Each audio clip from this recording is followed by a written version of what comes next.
तो मेरे प्यारे बच्चों आज का हमारा पहला प्रश्न है, ऑपरेशन सिंदूर के दौरान, ऑपरेशन सिंदूर के दौरान भारतीय हमले का प्रमुख हथियार हार्पी ड्रोन किस देश से खरीदा गया है?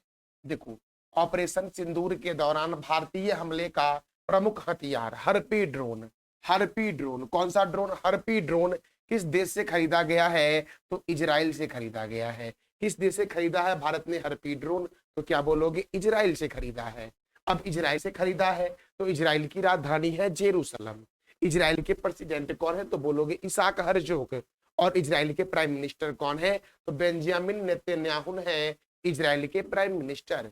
और इजराइल की करेंसी क्या है? New shekel. तो मैंने क्या बताया कि हार्पी ड्रोन भारत ने इजराइल से खरीदा है। इजराइल की राजधानी जेरूसलम है। इजराइल के प्रेसिडेंट इसाक हर्जोग है। इजराइल के प्राइम मिनिस्टर बेंजामिन नेतन्याहू है। और इजराइल की करेंसी है न्यू शेकेल मेरे प्यारे बच्चों। अब देखो, हाल ही में किस देश के वैज्ञानिकों ने एशियाई चावल का पहला पेंजीनोम तैयार किया है? देखो मैंने क्या बोला, हाल ही में किस देश के वैज्ञानिक ने एशियाई चावल का पहला पेंजीनोम तैयार किया है? तो चीन के वैज्ञानिकों ने। किस देश के वैज्ञानिकों ने? तो चीन के वैज्ञानिकों ने मेरे प्यारे बच्चों एशियाई चावल का पहला पेंजीनोम तैयार किया है। अब देखो, अमेरिका के बारे में तो आपको पता ही है मेरे प्यारे बच्चों कि अमेरिका की राजधानी है वॉशिंगटन। अमेरिका की राजधानी क्या है? वॉशिंगटन। अमेरिका की करेंसी है अमेरिकन डॉलर। और अमेरिका के राष्ट्रपति कौन है? डोनाल्ड ट्रंप है। अमेरिका के उपराष्ट्रपति है जेडी वेंस मेरे प्यारे बच्चों। देखो, याद रखना, संविधान निर्माण करने वाला प्रथम देश, अगर मैं पूछूं कि संविधान संविधान निर्माण निर्माण करने वाला प्रथम देश कौन है? प्रथम देश कौन है? तो आप मेरे प्यारे बच्चों बोलना सर अमेरिका है। चंद्रमा पर मानव को भेजने वाला, चंद्रमा पर मानव को भेजने वाला मानव को भेजने वाला प्रथम देश कौन है? तो आप बोलना सर अमेरिका है। अच्छा, चंद्रमा पर जाने वाले प्रथम व्यक्ति जो थे वो कौन थे? चंद्रमा पर जाने वाले प्रथम व्यक्ति कौन थे? तो इसका जवाब दे दो आप कमेंट बॉक्स में। अब बात करते हैं जापान के बारे में। तो देखो मेरे प्यारे बच्चों, जापान के बारे में आप बहुत कुछ जानते हो, मैं कई बताया हूँ कि जापान का जो राष्ट्रीय खेल है उस खेल का नाम है जूडो। जापान का राष्ट्रीय खेल क्या है? तो जूडो है। और जापान की राजधानी है टोक्यो। जापान की करेंसी है जापानी येन मेरे प्यारे बच्चों। और फिर से याद रखना, जापान में पहली बार परमाणु बम का जो प्रयोग किया गया था, पहली बार परमाणु बम का प्रयोग, पहली बार परमाणु बम गिराया गया था। पहली बार परमाणु बम जो गिराया गया था वो जापान में गिराया गया था। अगर पूछे किसके द्वारा गिराया गया था, तो अमेरिका के द्वारा गिराया गया था। और जापान में गिराया गया था तो जापान का 2 शहर था। पहले गिराया गया था मेरे प्यारे बच्चों हिरोशिमा पर। पहले गिराया गया था कहां पर? तो बोलोगे सर हिरोशिमा पर गिराया गया था। और फिर गिराया गया था नागासाकी पर। कहाँ गिराया गया था? नागासाकी पर गिराया गया था। जो हिरोशिमा पर बम गिराया गया था वो 6 अगस्त को गिराया गया था। 6 अगस्त, और वर्ष था 1945, ये याद रखना। 6 अगस्त को गिराया गया था। और नागासाकी पर गिराया गया था 9 अगस्त को मेरे प्यारे बच्चों। देखो, जो हिरोशिमा पर परमाणु बम गिराया गया था उसका नाम था लिटिल बॉय। क्या नाम था? तो क्या बोलोगे? लिटिल बॉय नाम था। और जो नागासाकी पर बम गिराया गया था उसका नाम क्या था? तो बोलोगे फैटमैन। फैटमैन, उसका नाम क्या था? तो क्या बोलोगे? फैटमैन मेरे प्यारे बच्चों। अब बात करते हैं चीन के बारे में। तो चीन की राजधानी है बीजिंग। चीन की करेंसी है रेनबिबी। चीन के प्रेसिडेंट कौन है? सी जिनपिंग है। भारत और चीन के बीच मैकमोहन रेखा है। मैकमोहन रेखा भारत और चीन के बीच है। फिर से मैंने बताया आपको कि भारत और चीन के बीच हैंड इन हैंड सैन्य अभ्यास जो होता है वो भारत और चीन के बीच होता है। ग्लोबल हंगर इंडेक्स 2024 में प्रथम स्थान पर चाइना है। और दुनिया का सबसे लंबा एक्सप्रेसवे सुरंग जो बना है वो सेंगली सुरंग बना है, चाइना में बना। देखो, सबसे लंबा एक्सप्रेसवे सुरंग बोल रहा हूँ, सेंगली सुरंग चाइना में है मेरे प्यारे बच्चों। तो मैंने अभी क्या बोला मेरे प्यारे बच्चों? मैंने बताया आपको ये कि एशियाई चावल का पहला पेंजीनोम जो तैयार किया गया है वो चीन के द्वारा किया गया। और चीन की राजधानी क्या है? बीजिंग। और बीजिंग में SCO अर्थात संघाई कोऑपरेशन ऑर्गेनाइजेशन का हेडक्वार्टर भी है। अगला प्रश्न हमारा है, हाल ही में स्कूल छोड़ने वाले बच्चों को शिक्षा प्रणाली से जोड़ने के लिए, देखो जो बच्चे स्कूल छोड़ चुके हैं उसको शिक्षा प्रणाली से जोड़ने हेतु नई दिशा पहल, पहल का नाम क्या है, नई दिशा।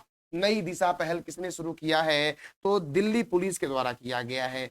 दिल्ली पुलिस के द्वारा किया गया, याद रखना, दिल्ली पुलिस ने किया है नई दिशा पहल की शुरुआत। अब चंडीगढ़ से याद रखना, चंडीगढ़ में है सुखना झील। कौन सा झील है, सुखना झील जो मेरे प्यारे बच्चों है वो चंडीगढ़ में है। फिर से बेंगलोर से याद रखना मेरे प्यारे बच्चों कि बेंगलोर मेरे प्यारे बच्चों यहाँ पर लाल बाग पार्क है। लाल बाग पार्क है। लाल बाग पार्क का निर्माण हैदर अली ने करवाया था, टीपू सुल्तान के पिता हैं। और मुंबई को बोलते हैं 7 टापुओं का नगर। मुंबई को क्या बोलते हैं, 7 टापुओं, 7 टापुओं का नगर बोलते हैं। किसे, तो बोलोगे मुंबई को बोलते हैं। और दिल्ली जो है मेरे प्यारे बच्चों ये यमुना नदी के किनारे है। क्या बोलोगे कि सर यमुना नदी के किनारे है दिल्ली, ये भी याद रखना है आपको। तो मैंने क्या बोला कि नई दिशा पहल की शुरुआत दिल्ली पुलिस के द्वारा किया गया है। अब मेरे प्यारे बच्चों आज हम जान लेते हैं लक्षद्वीप समूह के बारे में। तो लक्षद्वीप समूह दोस्तों ये स्थित कहाँ है, तो आप बोलोगे कि सर अरब सागर में स्थित है लक्षद्वीप समूह, और ये प्रबाल भित्तियों के द्वारा निर्मित है। लक्षद्वीप समूह अरब सागर में स्थित है और ये प्रबाल भित्तियों के द्वारा निर्मित है। इसमें कुल द्वीपों की संख्या जो है वो 36 है। सबसे बड़ा द्वीप जो है वो ऑनड्रोट द्वीप है। लक्षद्वीप का सबसे बड़ा द्वीप कौन सा, अंड्रोट। अच्छा, लक्षद्वीप का दूसरा सबसे बड़ा द्वीप कौन सा है, तो बोलोगे मिनी काय है। अच्छा, लक्षद्वीप हवाई अड्डा जो है वो अगाती द्वीप पर स्थित है। ये भी याद रखना, पूछा गया कई बार एग्जाम में कि लक्षद्वीप हवाई अड्डा अगाती द्वीप पर स्थित है। और पिटली द्वीप दोस्तों लक्षद्वीप में स्थित है। 8 डिग्री चैनल और 9 डिग्री चैनल, तो 8 डिग्री चैनल जो है वो मालद्वीप और मिनिकाय के बीच है, और 9 डिग्री चैनल कारावती और मिनिकाय के बीच है। ये भी याद रखना। तो लक्षद्वीप स्थित कहाँ है, तो बोलोगे अरब सागर में स्थित है। ये प्रवाल भित्तियों से निर्मित द्वीप है। यहाँ पर कुल द्वीप की संख्या 36 है मेरे प्यारे बच्चों। लक्षद्वीप का सबसे बड़ा द्वीप जो है वो अंड्रोट द्वीप है, दूसरा मिनिकाय है। लक्षद्वीप अगाती द्वीप पर स्थित है। पिटली द्वीप भी लक्षद्वीप में ही है। मालद्वीप और मिनिकाय के बीच 8 डिग्री चैनल है और 9 डिग्री चैनल कावारती और मिनिकाय के बीच है। तो मैंने बताया नई दिशा पहल की शुरुआत दिल्ली ने की है, याद रखना। और दिल्ली यमुना रिवर के किनारे है।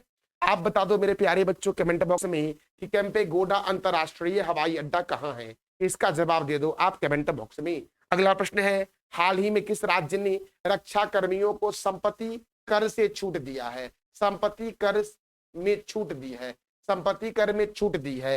हाल ही में किस राज्य ने रक्षा कर्मियों को संपत्ति कर में छूट दी है, तो ये राज्य का नाम हो जाएगा आंध्र प्रदेश।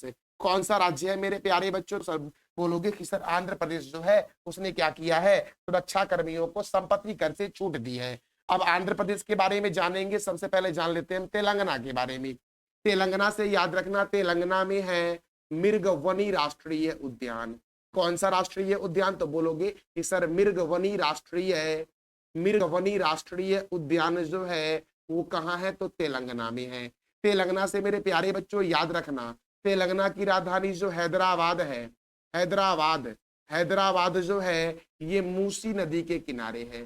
तेलंगाना की राजधानी हैदराबाद किस रिवर के किनारे है, मूसी रिवर के किनारे है। और हैदराबाद से 2 प्रश्न याद रखना। पहला तो ये याद रखना कि हुसैन सागर झील, हुसैन सागर कौन सा मेरे प्यारे बच्चों, तो हुसैन सागर झील, हुसैन सागर झील जो है मेरे प्यारे बच्चों वो हैदराबाद में है।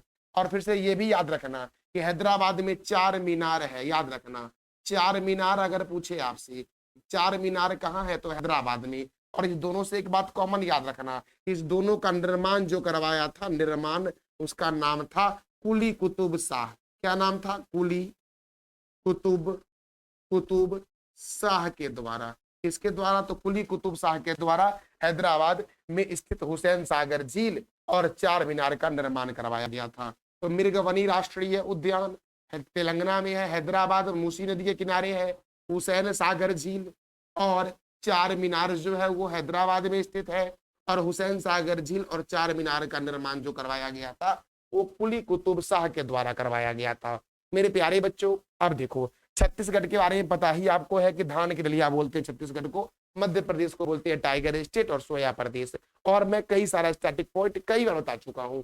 तो आप बता दो मध्य प्रदेश के एक राष्ट्रीय उद्यान के बारे में कमेंट बॉक्स में। तो मेरे प्यारे बच्चों आंध्र प्रदेश ने क्या किया, रक्षा कर्मियों को संपत्ति कर, यहाँ टाइपिंग दोस्तों मिस्टेक हो चुका है, टाइपिंग में सही कर लेना। संपत्ति कर में छूट दी है तो आंध्र प्रदेश ने दी है, और आंध्र प्रदेश ने दी है तो आंध्र प्रदेश की राजधानी है अमरावती। आंध्र प्रदेश देश का एकमात्र इकलौता राज्य है जिसका गठन भाषा के आधार पर हुआ था, और जब आंध्र प्रदेश की स्थापना हुई थी उस समय आंध्र प्रदेश की राजधानी करनूल थी। उसके बाद आंध्र प्रदेश की राजधानी हैदराबाद बनी, और जब तेलंगाना जो है वो आंध्र प्रदेश से अलग हो गया 2 जून 2014 को, तब आंध्र प्रदेश की राजधानी 10 सालों के लिए हैदराबाद बनी, फिर जाकर के अमरावती बन गई मेरे प्यारे बच्चों। तो देखो आंध्र प्रदेश की राजधानी है अमरावती, मुख्यमंत्री है चंद्रबाबू नायडू, और राज्यपाल है एस अब्दुल नजीर। भाषा के आधार पर गठित होने वाला देश का पहला राज्य जो है वो आंध्र प्रदेश है। विधानसभा सीट 175 है, यहाँ पर राज्यसभा सीट 11 है, लोकसभा सीट 25 है। स्थापना 1 अक्टूबर 1953 को हुई थी। कोलेरू झील जो है वो गोदावरी और कृष्णा के डेल्टा पर स्थित है आंध्र प्रदेश में। पुलिकट झील तमिलनाडु और आंध्र प्रदेश में स्थित है। सीमा है दोस्तों आंध्र प्रदेश की तेलंगाना, कर्नाटक, तमिलनाडु, छत्तीसगढ़ और ओडिशा से लगती है आंध्र प्रदेश की सीमा। श्री वेंकटेश्वर राष्ट्रीय उद्यान, पुलिकट लेक वन्य जीव अभ्यारण्य, नागार्जुन श्रीशैलम बाघ रिजर्व, पापीकोंडा राष्ट्रीय उद्यान आंध्र प्रदेश। फिर से बोलो जरा सा एक बार, श्री वेंकटेश्वर राष्ट्रीय उद्यान, पुलिकट लेक वन्य जीव अभ्यारण्य, नागार्जुन सागर श्रीशैलम वन्य जीव अभ्यारण्य, पापीकोंडा राष्ट्रीय उद्यान आंध्र प्रदेश में है। बालाजी मंदिर तिरुपति में है। सबसे गहरा बंदरगाह भारत का विशाखापट्टनम बंदरगाह है। दक्षिण मध्य रेलवे का हेडक्वार्टर सिकंदराबाद में है। दक्षिण तटीय रेलवे का मुख्यालय विशाखापट्टनम में है। केंद्रीय तंबाकू अनुसंधान संस्थान राजमुंदरी में है। मुख्य लोक नृत्य जो आंध्र प्रदेश का है वो कुचिपुड़ी और कोलट्टम है, और एशिया की अंडों की टोकरी कहते हैं आंध्र प्रदेश को। ये जानकारी आपके लिए महत्वपूर्ण नहीं है, जब चुनाव हुआ था ना वहाँ विधानसभा चुनाव, तो उस समय बताया था इसके बारे में, तो ये याद करो तो भी ना करो तो भी कोई दिक्कत अब नहीं है, पुरानी बातें हो चुकी है। अगला प्रश्न है, अमेरिका और ईरान के बीच परमाणु वार्ता कहाँ आयोजित किया गया है? अमेरिका और ईरान के बीच परमाणु वार्ता सम्मेलन का आयोजन कहाँ हुआ है? तो ओमान में हुआ है, ओमान में। अच्छा, अभी इजराइल के बारे में बताया था ना मैंने मेरे प्यारे बच्चों, भारत ने इजराइल से हर्पी ड्रोन खरीदा है, हर्पी ड्रोन। तो आप देखो दोस्तों, अमेरिका और ईरान के बीच परमाणु वार्ता जो हुआ है वो ओमान में हुआ है, और ओमान की राजधानी है मस्कट, ओमान की करेंसी है ओमानी रियाल, ईरान की राजधानी है तेहरान, और ईरान जो दोस्तों है, ईरान की करेंसी क्या है तो ये आप बता दो कमेंट बॉक्स में। अब देखो ईरान के जो प्रेसिडेंट है वो कौन है? मसूद पेजेस्कियन जो है वो ईरान के प्रेसिडेंट है। ये दोस्तों गलती से, ये महत्वपूर्ण नहीं है, आपका वहां का ऑफिशियल लैंग्वेज है, ये महत्वपूर्ण आपके लिए नहीं है, टाइपिंग में गलती से आ गया होगा ये। तो प्रेसिडेंट जो है वो यहाँ के कौन है? मसूद पेजेस्कियन जो है वो ईरान के प्रेसिडेंट है। और करेंसी आप बता दो कमेंट बॉक्स में मेरे प्यारे बच्चों। अब देखो यूनाइटेड स्टेट तथा अमेरिका की राजधानी क्या है? वॉशिंगटन। और वॉशिंगटन याद रखना मेरे प्यारे बच्चों की सर विश्व बैंक का हेडक्वार्टर आपने कई बार बताया है, विश्व बैंक का मुख्यालय जो है वो कहाँ है? तो आप बोलोगे सर वॉशिंगटन में है। फिर से याद रखना IMF अर्थात अंतरराष्ट्रीय मुद्रा कोष, अंतरराष्ट्रीय मुद्रा कोष का मुख्यालय, मुद्रा कोष का मुख्यालय कहाँ है? तो बोलोगे सर वॉशिंगटन में है। फिर से याद रखना माइक्रोसॉफ्ट, माइक्रोसॉफ्ट का मुख्यालय, माइक्रोसॉफ्ट का मुख्यालय वॉशिंगटन में है। अमेरिका के राष्ट्रपति हैं डोनाल्ड ट्रंप और उपराष्ट्रपति JD वेंस है। करेंसी अमेरिकन डॉलर है। 49वीं समांतर रेखा अमेरिका और कनाडा के बीच है। अच्छा, मैकमोहन रेखा के बारे में तुरंत मैंने बताया था, तो आप बताओ मैकमोहन रेखा किस दो देश के बीच है? अब देखो अमेरिका का राष्ट्रीय चिन्ह गोल्डन रॉड है, और संविधान निर्माण करने वाला पहला देश जो है वो अमेरिका है। अगला प्रश्न है दीपिका कुमारी, यही है दीपिका कुमारी मेरे प्यारे बच्चों। दीपिका कुमारी ने तीरंदाजी वर्ल्ड कप 2025 में कौन सा पदक जीता है? अब देखो तीरंदाजी वर्ल्ड कप 2025 का जो आयोजन शुरू हुआ था वो हुआ था संघाई में, मैंने बताया था कुछ दिन पहले ही आपको, संघाई में हुआ था, और दीपिका कुमारी ने इसमें कांस्य पदक जीता है। याद रखें कौन सा पदक जीता है? तो कांस्य पदक जीता है। तो मेरे प्यारे बच्चों हमारा अगला प्रश्न जो बनता है कि किस शहर में अवैध बांग्लादेशी को पकड़ने के लिए ऑपरेशन फेस वॉश चलाया गया है? ऑपरेशन फेस वॉश दिल्ली में चलाया गया है। ऑपरेशन फेस वॉश कहाँ चला गया? दिल्ली में चलाया गया है। तो मेरे प्यारे बच्चों अब देखो, अब दिल्ली, तो दिल्ली से अभी मैंने बताया था दिशा पहल दिल्ली में शुरू किया गया है, तुरंत बताया था ना मैंने कि जो बच्चे स्कूल छोड़ चुके हैं उनको आगे बढ़ाने के लिए दिशा पहल शुरू किया गया दिल्ली में। अब देखो तो ये जितने भी संस्था दिख रहे हैं सभी का मुख्यालय नई दिल्ली में है। केंद्रीय रिजर्व पुलिस बल CRPF की स्थापना 1939 में हुई। राष्ट्रीय क्रेडिट कोर की स्थापना 1948 में हुई। भारत तिब्बत सीमा पुलिस की स्थापना 1962 में हुई। सीमा सुरक्षा बल की स्थापना 1965 में हुई। राष्ट्रीय सुरक्षा गार्ड की स्थापना 1984 में हुई। केंद्रीय औद्योगिक सुरक्षा बल की स्थापना 1969 को हुई। हुमायूं के मकबरे का निर्माण हाजी बेगम ने करवाया था और खिड़की मस्जिद का निर्माण गयासुद्दीन तुगलक ने करवाया था और यह है नई दिल्ली में मेरे प्यारे बच्चों। अगला प्रश्न है बुद्ध पूर्णिमा 2025 कब आयोजित किया गया है? तो बुद्ध पूर्णिमा 12 मई को आयोजित किया गया है। ऐसा माना जाता है कि गौतम बुद्ध का को जन्म, गौतम बुद्ध की ज्ञान की प्राप्ति और गौतम बुद्ध को की जो महापरिनिर्वाण हुआ था वो बुद्ध पूर्णिमा के दिन ही हुआ था, इसी कारण से बुद्ध पूर्णिमा मनाया जाता है। तो बुद्ध पूर्णिमा 2025 को कब आयोजित किया गया? तो 12 मई को आयोजित किया गया है। अब देखो बौद्ध धर्म के बारे में जान लेते हैं मेरे प्यारे बच्चों कि गौतम बुद्ध का जो मूल नाम था या बचपन का नाम था वो सिद्धार्थ था। गौतम बुद्ध का जन्म जो हुआ था वो 563 बीसी में हुआ था। 563 बीसी में लुम्बिनी वन में हुआ था। अब उनकी जो माँ थी, गौतम बुद्ध की माँ का नाम क्या था? तो याद रखना महामाया देवी। और महामाया देवी अपने मायका जा रही थी, तो मायका जा रही तो जंगल में उनके पेट में पीड़ा हुआ और गौतम बुद्ध का जन्म हुआ लुम्बिनी वन में। याद रखना कपिलवस्तु के समीप है लुम्बिनी वन, जहां गौतम बुद्ध का जन्म अर्थात सिद्धार्थ का जन्म 563 बीसी में हुआ था। इनके पिता का नाम शुद्धोधन है जो शाक्य कुल के थे और माता का नाम महामाया देवी है जो कोलिय गणराज्य की थी और पत्नी का नाम यशोधरा है। गौतम बुद्ध की पत्नी का नाम क्या? यशोधरा। इनके एक पुत्र भी थे, राहुल नाम था गौतम बुद्ध के पुत्र का नाम। गौतम बुद्ध के घोड़े का नाम कंथक था मेरे प्यारे बच्चों। अब देखो गौतम बुद्ध जब दोस्तों गौतम बुद्ध किस कारण से गृह त्याग किए? तो गौतम बुद्ध 4 दृश्य देखे। पहला उसने ये देखा कि एक वृद्ध व्यक्ति है, दूसरा बीमार व्यक्ति है, तीसरा मृत व्यक्ति है और एक सन्यासी को देखा जो बहुत ही प्रसन्न मुद्रा में था। तभी गौतम बुद्ध ने फैसला किया अर्थात सिद्धार्थ ने फैसला किया कि वह गृह त्याग कर देंगे और सन्यासी जीवन को अपना लेंगे। तो याद रखना 4 दृश्य देखा गौतम बुद्ध ने, वृद्ध व्यक्ति, बीमार व्यक्ति, मृत व्यक्ति और सन्यासी को देखा। तो गृह त्याग जो किया गौतम बुद्ध ने वो 29 वर्ष की अवस्था में किया गया और इस घटना को कहा गया है महाभिनिष्क्रमण। तो गौतम बुद्ध के गृह त्याग की घटना को बौद्ध धर्म में क्या कहा गया है? महाभिनिष्क्रमण कहा गया है। जब इन्होंने घर को त्यागा तो इनकी जो मुलाकात हुई वो इनके पहले गुरु थे जिनका नाम था अलार कलाम और दूसरे गुरु थे धर्माचार्य रुद्रक नाम पुत्र। याद रखना रुद्रक नाम पुत्र और दूसरे गुरु थे रुद्रक राम पुत्र। तो याद रखना गौतम बुद्ध के प्रारंभिक गुरु कौन थे? आचार्य अलार कलाम और धर्माचार्य रुद्रक राम पुत्र जो थे वो गौतम बुद्ध के प्रारंभिक गुरु थे। तो गौतम बुद्ध का जन्म हुआ था 563 बीसी में। कहाँ हुआ था? लुम्बिनी वन में हुआ था जो कपिलवस्तु में है। इनके पिता का नाम क्या है? शुद्धोधन। माता का नाम क्या है? महामाया देवी। पत्नी का नाम क्या है? यशोधरा। पुत्र का नाम क्या है? राहुल। घोड़ा का नाम क्या है? कंतक। इनका गौतम बुद्ध का बचपन का नाम क्या है? सिद्धार्थ। गौतम बुद्ध ने कितने दृश्य देखा और घर को त्यागा? 4 दृश्य। पहला मृत व्यक्ति, दूसरा बीमार व्यक्ति, तीसरा मृत व्यक्ति और चौथा एक सन्यासी को देखा जो बहुत ही खुशी मुद्रा में था। तभी फैसला लिया इन्होंने कि अब हम सन्यास जीवन को ग्रहण कर लेंगे और गौतम बुद्ध 29 वर्ष की अवस्था में अपने घर को त्याग दिया और इस घटना को बौद्ध धर्म में महाभिनिष्क्रमण कहा गया है। तो गौतम बुद्ध की जो मुलाकात होती है सबसे पहले वो होती है अलार कलाम से और जो दूसरे इनके गुरु बने वो बने धर्माचार्य रुद्रक रामपुत्र। यही दोनों जो थे वो गौतम बुद्ध के प्रारंभिक गुरु थे मेरे प्यारे बच्चों। गौतम बुद्ध के बचपन का नाम क्या था ये आप बता दो कमेंट बॉक्स में। तो गौतम बुद्ध की ज्ञान की प्राप्ति जो हुई वो 35 वर्ष की अवस्था में निरंजना नदी के किनारे हुई थी। गौतम बुद्ध को जब ज्ञान की प्राप्ति हुई कितने वर्ष की अवस्था में हुई? 35 वर्ष की अवस्था में हुई निरंजना नदी के किनारे और सुजाता नाम की महिला थी जिनके हाथों से इन्होंने खीर खा करके अपना उपवास तोड़ा था। सुजाता नाम की महिला के हाथों खीर खा करके गौतम बुद्ध ने अपना उपवास को तोड़ा था, ये भी याद रखना। अब देखो जब गौतम बुद्ध को ज्ञान मिल गया तो गौतम बुद्ध अपना प्रथम उपदेश जो दिए वो सारनाथ में दिए, अंतिम उपदेश कुशीनगर में दिए और सर्वाधिक उपदेश गौतम बुद्ध ने श्रावस्ती में दिया, ये भी याद रखना। तो गौतम बुद्ध ने अपना पहला उपदेश कहाँ दिया? कई बार पूछा गया है। गौतम बुद्ध ने अपना पहला उपदेश जो दिया वो सारनाथ में दिया, अंतिम उपदेश कहाँ दिया? कुशीनगर में दिया और सर्वाधिक श्रावस्ती में दिया।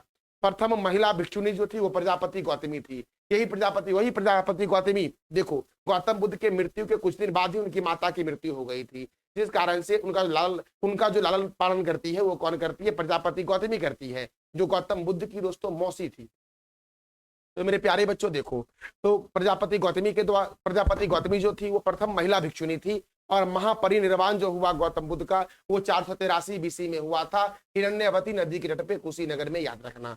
और सर्वाधिक उपदेश गौतम बुद्ध ने पाली भाषा में दिए थे। तो गौतम बुद्ध का जन्म कब हुआ? 563 बीसी में। इनकी मृत्यु को कहा गया है बौद्ध धर्म में महापरिनिर्वाण 483 बीसी में हुआ और हिरण्यवती नदी के किनारे इनकी मृत्यु हुई कुशीनगर में मेरे प्यारे बच्चों। और गौतम बुद्ध ने अपना अंतिम उपदेश भी कुशीनगर में ही दिया था। अब देखो उसके बाद बौद्ध संगीति हुई, 4 बौद्ध संगीति हुई, 4 आसानी से याद कर लेते। देखो 483 के बाद 100 माइनस कर देना 383 हो जाएगा। 383 के बाद 250, उसके बाद 98 ईस्वी में हुआ था। तो प्रथम बौद्ध संगीति 483 बीसी में, द्वितीय 383 बीसी में, और तृतीय 250 में, और चतुर्थ 98 बीसी में, 98 एडी में हुआ था। अब देखो प्रथम जो हुआ था वो राजगिरी में हुआ था। देखो मगध साम्राज्य की पहली राजधानी क्या थी? राजगिरी। उसके बाद वैशाली याद रखना, उसके बाद पाटलिपुत्र याद रखना, उसके बाद कुंडलवन याद रखना। तो प्रथम बौद्ध संगीति राजगीर, वर्ष कब हुआ ये नहीं पूछता, बस ये पूछता प्रथम कहाँ हुआ? राजगीर में, दूसरा कहाँ हुआ? वैशाली में, तीसरा कहाँ हुआ? पाटलिपुत्र में, चौथा कहाँ हुआ? कुंडलवन में। अब देखो जो प्रथम बौद्ध संगीति हुई थी उस समय मगध के शासक कौन थे? अजात शत्रु थे, और अजात शत्रु का दुश्मन था कालाशोक, ऐसे याद रखना। कालाशोक से बन गया अशोक, अशोक से कौ से क्या बन गया? कनिष्क बन गया। तो प्रथम बौद्ध संगीति हुई थी अजात शत्रु के काल में, द्वितीय हुआ कालाशोक के काल में, कालाशोक से अशोक, अशोक से कनिष्क बन गया, ऐसे याद रख। देखो अजात शत्रु, इसका शत्रु कौन था? कालाशोक, और कालाशोक से क्या बना? अशोक बना, और अशोक से अशोक कौ, तो कौ से क्या बना? कनिष्क। तो याद हो गया दोस्तों? जरा सा कमेंट में टाइप कर देना याद हुआ या नहीं हुआ। तो मैंने क्या बोला? प्रथम बौद्ध संगीति जो हुई वो राजगिरी में हुआ, फिर वैशाली में हुआ, फिर पाटलिपुत्र में हुआ, फिर कुंडलवन कश्मीर में हुआ था। और प्रथम बौद्ध संगीति अजात शत्रु के काल में हुई, द्वितीय हुई कालाशोक के काल में, तृतीय अशोक के काल में हुई, और चतुर्थ कनिष्क के काल में हुई। अब देखो तो प्रथम बौद्ध संगीति के अध्यक्ष कौन थे? महाकश्यप थे। द्वितीय के कौन थे? सवाकामी, सवाकामी दोस्तों, सवाकामी या समाकामी, यहाँ पे याद रखना, सवाकामी, सवाकामी। और तृतीय के कौन थे? तो मोगली पुत्र तिस्त, तृतीय तिस्त याद रखना, तृतीय तिस्त। और चौथे के कौन थे? वसुमित्र और अश्वघोष उपाध्यक्ष थे। चतुर्थ बौद्ध संगीति के अध्यक्ष कौन थे मेरे प्यारे बच्चों? वसुमित्र, उपाध्यक्ष कौन थे? अश्वघोष। और तृतीय के कौन थे? तो मोगली पुत्र तिस्त थे। और सभाकामी जो थे वो द्वितीय के थे दोस्तों, सभाकामी जो थे वो द्वितीय बौद्ध संगीति के अध्यक्ष थे। प्रथम के कौन थे? महाकश्यप। अब देखो जो पूजा स्थल है उसे चैत्य कहा गया है। बौद्ध धर्म में बौद्ध के पूजा स्थल को चैत्य कहा गया है। गंधार कला का विकास बौद्ध धर्म में हुआ, और मथुरा कला का विकास जैन धर्म में हुआ है मेरे प्यारे बच्चों। स्त्री को प्रवेश करने की अनुमति जो मिली बौद्ध धर्म में वो वैशाली में मिली। स्त्री को प्रवेश करने की अनुमति कहाँ मिली दोस्तों? महिलाओं को बौद्ध धर्म में तो क्या बोलोगे? वैशाली में मिली। और बौद्ध धर्म का रामायण बुद्ध चरितम कहा गया है, जिसके लेखक कौन है? अश्वघोष है। और मिलिंद पन्हो के लेखक कौन है? तो नागसेन है मेरे प्यारे बच्चों। तो मेरे प्यारे बच्चों आप ये बता दो कमेंट बॉक्स में कि महात्मा बुद्ध जो थे वो किसके कहने पर, अपने कौन से प्रिय शिष्य के कहने पर स्त्रियों को बौद्ध धर्म में आने की अनुमति दी थी? इसका जवाब दे दो आप कमेंट बॉक्स में मेरे प्यारे बच्चों। तो ये मैंने बौद्ध धर्म के बारे में बता दिया। हमारा अगला प्रश्न है विश्व कॉकटेल दिवस कब मनाया जाता है? विश्व कॉकटेल दिवस मनाया जाता है 13 मई को। कब मनाया जाता है विश्व कॉकटेल दिवस? तो क्या बोलोगे? 13 मई को मनाया जाता है। अब 13 मई को मनाया जाता है तो मई महीने में और कौन कौन से महत्वपूर्ण दिवस मनाए गए? रामकृष्ण मिशन स्थापना दिवस 1 मई को मनाया गया। रामकृष्ण मिशन की स्थापना 1 मई 1897 को हुआ था। संस्थापक कौन थे? स्वामी विवेकानंद। और कहाँ हुआ था ये आप बता दो कमेंट बॉक्स में, मैंने कई बताया आपको है। महाराष्ट्र और गुजरात ने अपना स्थापना दिवस कब मनाया? 1 मई को मनाया। अंतर्राष्ट्रीय मजदूर दिवस 1 मई। विश्व टूना दिवस कब मनाया गया? 2 मई। विश्व प्रेस स्वतंत्रता दिवस मनाया गया 3 मई को मेरे प्यारे बच्चों। अंतर्राष्ट्रीय अग्निशमन दिवस कब मनाया गया? 4 मई को। विश्व हास्य दिवस मनाया गया 4 मई। कोयला खनिक दिवस 4 मई। विश्व हाथ स्वच्छता दिवस 5 मई। अंतर्राष्ट्रीय दाई दिवस 5 मई। विश्व पुर्तगाली भाषा दिवस 5 मई। विश्व अस्थमा दिवस 6 मई को मनाया गया मेरे प्यारे बच्चों देखो अंतर्राष्ट्रीय नो डाइट डे 6 मई को मनाया गया। विश्व एथलेटिक्स दिवस 7 मई को मनाया गया। विश्व थैलीसीमिया दिवस कब मनाया गया? 8 मई को। यूरोप दिवस 9 मई। रेड क्रॉस दिवस 8 मई। देखो रेड क्रॉस दिवस कब मनाया गया? 8 मई को। महाराणा प्रताप जयंती कब मनाया गया? 9 मई को। अच्छा महाराणा प्रताप के घोड़े का नाम क्या था ये आप बता दो कमेंट बॉक्स में मेरे प्यारे बच्चों। देखो विश्व ल्यूपस दिवस मनाया गया 10 मई को। राष्ट्रीय प्रौद्योगिकी दिवस मनाया गया 11 मई को। और अंतर्राष्ट्रीय नर्स दिवस मनाया गया 12 मई को मेरे प्यारे बच्चों। अगला प्रश्न है 2018 के बाद निपाह वायरस का 7वां मामला किस राज्य में दर्ज किया गया है? 2018 के बाद निपाह वायरस का जो 7वां मामला है वो दर्ज किया गया है केरल राज्य में। और देखो यह निपाह वायरस जो है वो 1998 में मलेशिया में पहचाना गया था। यह निपाह वायरस जो है वो 1998 में मलेशिया में पहचाना गया था। और अभी फिर से 2018 के बाद केरल में दिखा है ये निपाह वायरस मेरे प्यारे बच्चों। अब देखो मेरे प्यारे बच्चों तो केरल आपको मैप में दिख रहा होगा, यही है केरल करेले जैसा। केरल की सीमा लगती है तमिलनाडु से, कर्नाटक से। ये है तमिलनाडु, ये है कर्नाटक। केरल की राजधानी है तिरुवनंतपुरम। केरल के मुख्यमंत्री कौन है? तो आप याद रखना पिनरई विजयन है। केरल के गवर्नर कौन है? राजेंद्र विश्वनाथ आलेरकर, पूरा नाम इनका है। केरल में राज्यसभा सीट 9 है, लोकसभा सीट 20 है। परम्बिकुलम, पेरियार, साइलेंट वैली, अन्नामुदी सोला, अरलम, इडुक्की, मालाबार कहाँ है? केरल में है। देखो देखो, परम्बिकुलम राष्ट्रीय उद्यान, पेरियार राष्ट्रीय उद्यान, साइलेंट वैली राष्ट्रीय उद्यान, अन्नामुदी सोलर राष्ट्रीय उद्यान, अरलम वन्य जीव अभ्यारण्य, इडुक्की वन्य जीव अभ्यारण्य, मालाबार वन्य जीव अभ्यारण्य कहाँ है? केरल में है। इडुक्की परियोजना पेरियार नदी पर केरल में है। वेम्बांड झील और अष्टमुदी झील केरल में है। भारतीय मसाला अनुसंधान संस्थान जो है वो कोझिकोड में है मेरे प्यारे बच्चों। पंपा सिंचाई परियोजना पंपा नदी पर केरल में है। केरल का उपनाम मसालों का शहर है और केरल का त्योहार क्या है मेरे प्यारे बच्चों? तो ओनम है। अरब सागर की रानी और पूर्व का वेनिस जो कहते हैं वो कोच्चि को कहते हैं, ये भी याद रखना। तो मेरे प्यारे बच्चों ये था हमारा आज का महत्वपूर्ण करंट अफेयर्स। कल मैंने आपसे 3 प्रश्न किया था कि रग्बी फुटबॉल में कितने खिलाड़ी होते हैं? 15 होते हैं। इंटरपोल का मुख्यालय कहाँ है? पेरिस में है। नारंग कप का संबंध किस खेल से है? तो बैडमिंटन से है। तो मेरे प्यारे बच्चों आज का हमारा 3 प्रश्न है, विश्व धरोहर दिवस कब मनाया गया? कालेश्वरम परियोजना किस नदी पर बना है? और घना के राष्ट्रपति कौन है? तो इस तीनों प्रश्नों का जवाब दे दो आप कमेंट बॉक्स में। अब जरा सा हम कल के करंट अफेयर को रिवीजन कर लेते हैं। अंतर्राष्ट्रीय नर्स दिवस कब मनाया जाता है? 12 मई को। एआई प्रज्ञा पहल की शुरुआत किस राज्य ने विश्व बैंक के साथ मिलकर किया है? उत्तर प्रदेश। डब्ल्यूएचओ ने किस शहर को वायु अनुकूल शहर के रूप में मान्यता दिया है? कोझिकोड को दिया है। फिर से याद रखें, महिला सशक्तिकरण के लिए आदि शक्ति अभियान की शुरुआत किस राज्य ने की है? महाराष्ट्र ने की है। हाल ही में वनों पर संयुक्त राष्ट्र फोरम के 20वें सत्र का आयोजन कहाँ हुआ? न्यूयॉर्क में हुआ है। हाल ही में कौन सा देश सुदीर्मन कप 2025 का विजेता बना? चाइना बना। सुदीर्मन कप का संबंध बैडमिंटन से है, याद रखना। हाल ही में किस देश ने दुनिया का सबसे बड़ा सफेद हाइड्रोजन भंडार खोजा है? सफेद हाइड्रोजन भंडार की खोज फ्रांस ने की है। देखो, गिदोन के रथ नामक नए अभियान की शुरुआत इजराइल ने किया है। किसने अखिल भारतीय फुटबॉल महासंघ पुरस्कार 2025 में सर्वश्रेष्ठ खिलाड़ी चुना गया है? तो याद रखना सुभाषिस बोस को और सौम्या सौम्या गुगलोथ को चुना गया है। चंद्रशेखर रेड्डी किस राज्य के मुख्य चुनाव आयुक्त बने हैं? तो तेलंगाना के मेरे प्यारे बच्चों। ये था हमारा आज का महत्वपूर्ण करंट अफेयर्स। जानकारी अच्छी लगी तो वीडियो को लाइक करें, शेयर करें और चैनल को सब्सक्राइब करें। थैंक यू सो मच मेरे प्यारे लाल एवं लालियो।